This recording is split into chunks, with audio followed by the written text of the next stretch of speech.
Թրամփի այս նախագիծը մերժվեց այն երկրների կողմից, որոնց հետ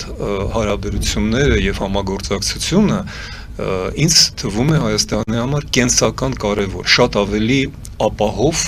մեր երկրի անվտանգության համար, քան Թրամփի Ամերիկայի հետ։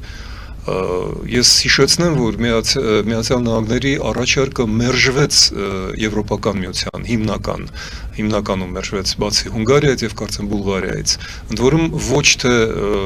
մերժվեց շրջանցելով, այլ հենց գաղափարական, սկզբունքային, քաղաքական պատճառներով մերժվեց։ Մերժվեց դա մի շարք այլ երկրների կողմից, Կանադայի, Մեծ Բրիտանիայի, որը Եվրամիության անդամ չէ, եւ դա շատ կարեւոր հանգամանք է, որովհետեւ եթե մենք տեսնենք ում դեմ է այդ խաղաղության խորհուրդը, որը Թրամփը առաջարկում է եւ ներկայացնում է իբրև կվազի ՄԱԿ, դա կոչված է ըստ Թրամփի եւ Վենսի փոխարինել միավորված ազգերի կազմակերպությունը։